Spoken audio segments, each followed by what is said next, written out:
যা গরম পড়েছে এই গরমের মধ্যে তেল মশলা ঝাল কিচ্ছু খেতে ভালো লাগছে না। তবে যতই গরম হোক না কেন দুপুরবেলা খাবার পাতে একটু ভালো মন্দ কিছু না হলে কি আর চলে। তাই একদম অল্প তেল মশলায় আজকে এই রেসিপিটা বানিয়েছিলাম, যেটা খেতে দারুণ টেস্টি হয়েছিল। তো প্রথমে আমি কড়াইতে কিছুটা সর্ষের তেল গরম করে নিলাম। এরপর এখানে নিয়েছি রুই মাছ। এটা কিন্তু লোকাল রুই মাছ। রুই মাছের মধ্যে আমি আগের থেকে লবণ হলুদ মাখিয়ে রেখেছিলাম। তেল ভালো মতো গরম হয়ে আসলে এরপর মাছগুলোকে এক এক করে ছেড়ে দেবো। এরপর মাছগুলোকে একটু ভালো করে ভেজে নিতে হবে। তবে যেহেতু ঝোল হবে সেই জন্য খুব বেশি কিন্তু কড়া করে ভাজিনি মাছগুলোকে। মাছ এবার ভাজা হয়ে গেলে তুলে রেখে দিয়ে ওই তেলের মধ্যেই দিয়ে দিলাম অল্প করে একটু কালো জিরে। জিরেটা একটু ফুটে আসলে এরপর দিয়ে দিলাম আলুগুলোকে আমি একটু লম্বা করে কেটে নিয়েছি। এরপর আলুগুলোকে প্রথমে কিন্তু একটু লাল করে ভেজে নিতে হবে। এরপর এখানে দিচ্ছি পটল। এখানে আমি 3 থেকে 4টা মতো পটল নিয়েছি। পটলগুলোকে কিন্তু খোসা ফেলে দিয়ে একটু লম্বা করে কেটে নিয়েছি।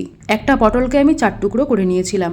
তো পটল দেওয়ার পরে একটু নেড়ে চেড়ে মিশিয়ে নিয়ে একটা ঢাকনা দিয়ে ঢেকে 2 মিনিট মতো রাখবো। ততক্ষণে একটা মশলা বানাবো। তো সেই জন্য একটা মিক্সি জারে নিয়েছি 2টো কাঁচা লঙ্কা। যা গরম পড়েছে তাই জন্য কিন্তু একদম অল্প করেই ঝাল দিচ্ছি। এরপর দিয়েছি 1 টুকরো আদা, 1 চামচ মতো গোটা জিরে, 1/2 চামচ মতো গোটা ধনে আর কয়েকটা গোলমরিচ। অল্প জল দিয়ে এটাকে একটা মিহি পেস্ট করে রেখে দিতে হবে। ততক্ষণে এদিকে আমাদের আলু আর পটল ভালো মতো ভাজা হয়ে গেছে।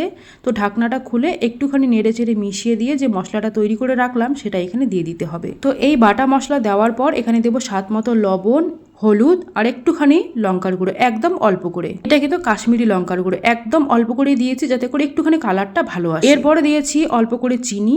তো এই মশলাগুলোকে দেওয়ার পরে একটু কষিয়ে নিতে হবে। এরপর এখানে দিচ্ছি অর্ধেকটা টমেটোটাকে আমি একটু কুচি করে দিয়ে দিলাম। তো টমেটো দেওয়ার পর একটু ভালো করে কষিয়ে নিতে হবে। এরপর আরো সামান্য একটু জল দিয়ে সবজিটাকে একটু ভালো করে প্রথমে কষিয়ে নিতে হবে। সবজি একদম ভালো মতো কষানো হয়ে গেলে এরপর এখানে ঝোলের জন্য জল দিয়ে দেবো। তো ঝোলটা কিন্তু তোমরা তোমাদের পছন্দ মতো দিয়ে দেবে। আমি কিন্তু এখানে 1 কাপ মতো জল দিয়ে দিলাম। জল দেওয়ার পরে সবজির সাথে একটু মিশিয়ে নিতে হবে। এরপর অপেক্ষা করতে হবে যতক্ষণ না ঝোলটা ফুটতে শুরু করছে। তো দেখো ঝোলটা কিন্তু একটু ফুটতে শুরু করেছে। তো এখন এখানে ভাজা মাছগুলোকে দিয়ে দেবো। আর ভাজা মাছ দেওয়ার পর একটু নেড়ে চেড়ে নিয়ে এটাকে ফুটতে দেবো 2 মিনিট মতো, তবে ঢাকনাটা বন্ধ করে। আর এখানে আমি কিন্তু কোনো রকম মশলা দেবো না, কোনো গরম মশলাও দেবো না বা কোনো কাঁচা লঙ্কা উপর থেকে দেবো না, কেননা আজকে এতটাই গরম পড়েছে এই গরমে কোনো রকম মশলা খাওয়ার ইচ্ছে হচ্ছে। তো যাই হোক 2 মিনিট মতো ফুটিয়ে নিয়ে ঢাকনাটা খুলে এবার কিন্তু ওপর থেকে একটু ধনেপাতা কুচি ছড়িয়ে দিলাম। ধনেপাতা কুচি দিয়ে আরো প্রায় 2 মিনিট মতো ফুটিয়ে নেব। আর এই মাছের ঝোলটা যে এতটা টেস্টি হয় খেতে কি বলবো তোমাদেরকে, সত্যি বলছি দারুণ টেস্টি হয় খেতে। বাড়িতে অবশ্যই একবার বানিয়ে দেখবে এইভাবে পটল আর আলু দিয়ে।